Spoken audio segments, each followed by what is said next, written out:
pour ceux qui n'étaient pas là ce matin.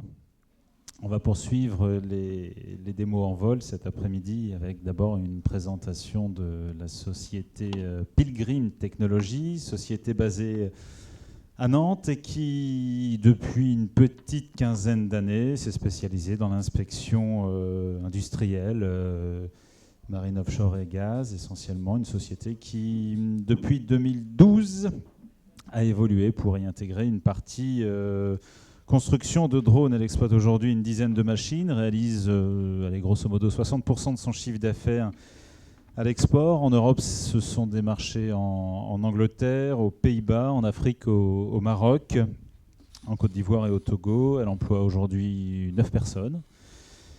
Et cette société est dirigée par Madame Anne-Marie Haute. On a également la présence du neveu qui est ici.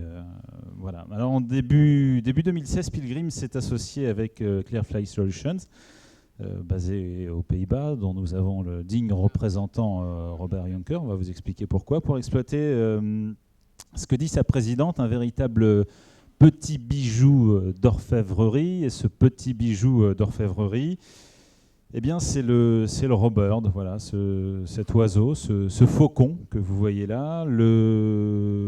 Ça fait 750 grammes, un robird, et ça ressemble à un faucon. Alors pourquoi faire ? Eh bien, dans les aéroports, les oiseaux sont un risque. C'est ce que l'on appelle, pour tous les pilotes, le périlavière. Et pour effaroucher les oiseaux, normalement, on tire dessus, on envoie des fusées. Et cette société, donc basée aux Pays-Bas, Clearfly Solutions, a eu l'idée de créer on pourrait dire ce drone d'oiseau, voilà, pour faire un petit jeu de mots. Voilà. Donc le robird qui va en fait, lorsque vous avez des oiseaux sur un terrain d'aviation, sur un aéroport, effaroucher les étourneaux ou autres. Si je dis une bêtise, vous m'arrêtez. Hein, voilà, jusque-là, c'est bien. Voilà. Pour leur montrer, il va voler comme un faucon normal et puis il va plonger sur sa cible pour éparpiller les étourneaux ou autres oiseaux, leur dire voilà, il ne faut pas les nidifier à cet endroit-là. Et puis progressivement, les oiseaux qui sont présents sur le site vont s'habituer à ce prédateur qui est un drone, donc un drone d'oiseau, le robird. Donc je pense qu'on va directement commencer la présentation en vol. Donc 750 grammes, c'est ça, c'est ce que ça pèse à peu près.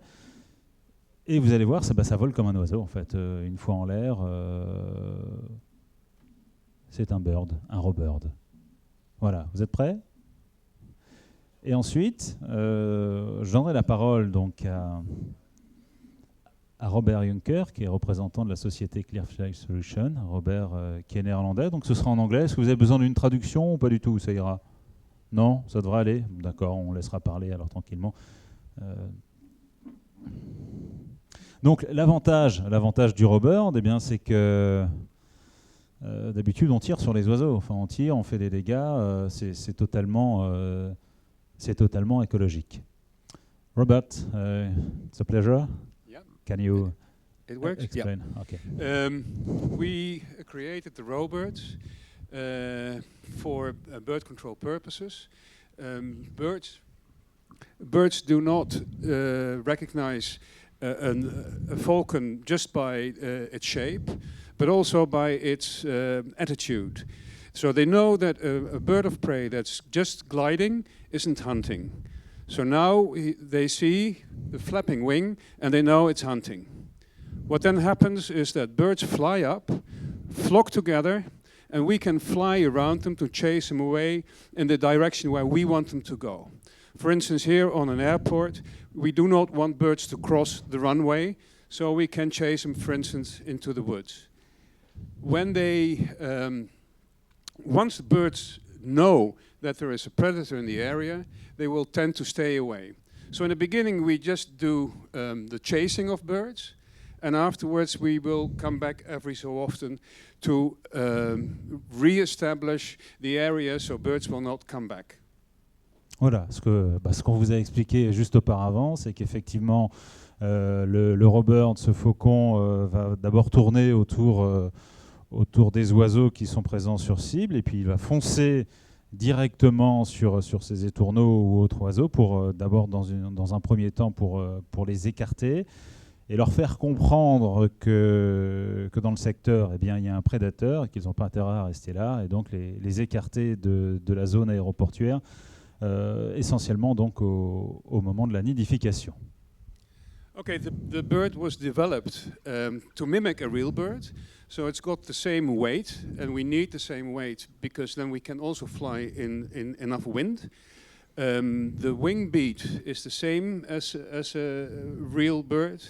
It can also glide. We use that for landing, or when we establish an area, we can fly on updrafts, and so we can extend the flight and make it look even more realistic.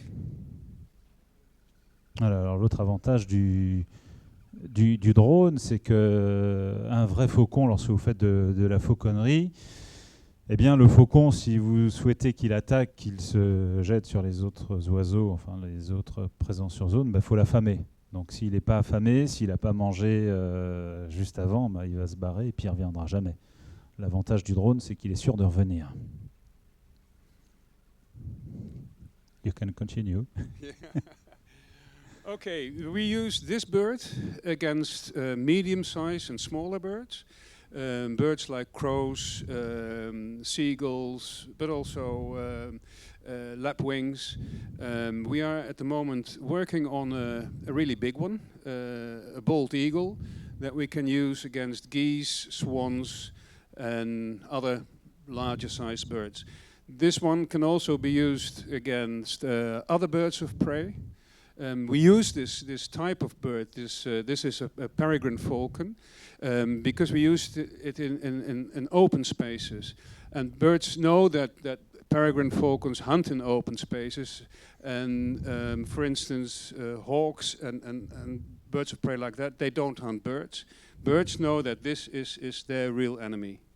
Can you tell me a few words about the price?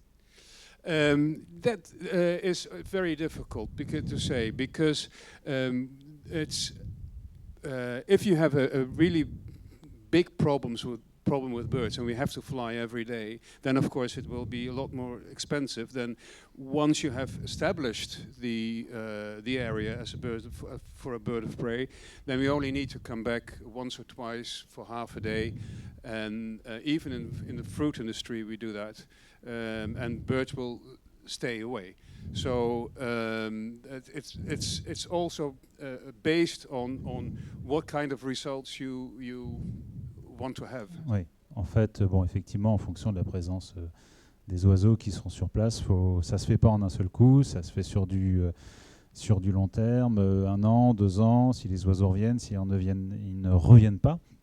Sachez pour finir que plusieurs aéroports sont intéressés. Il y a des contacts actuellement en France avec Aéroports de Paris qui seraient intéressés par cette solution. Et le Robird sera prochainement testé sur l'aéroport d'Angers. Exactly? Yeah. I did not quite. Robird is a test on Yes. November to Angers Airport. Yeah. Yeah, we are going to test it at Angers, and it's because it is flying in the CTR.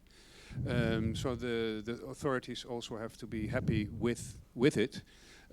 So we first of all start with a short trial at Angers, and then we will extend the trial when they're happy. And they've seen it already, so it seems that they are happy. We've done 1 test flight there already, and there were several hundreds of lapwings on the field, and in 3 flights, less than half an hour flying, they were all gone. So everybody was happy. Okay, thank you, Robert Schenker. Welcome. Donc, société Pilgrim Technology et Clearfly Solution avec le Robird, ce faucon, en fait, ce véritable oiseau drone qui sert à effaroucher en fait une périlavière sur les aéroports. Voilà. Merci.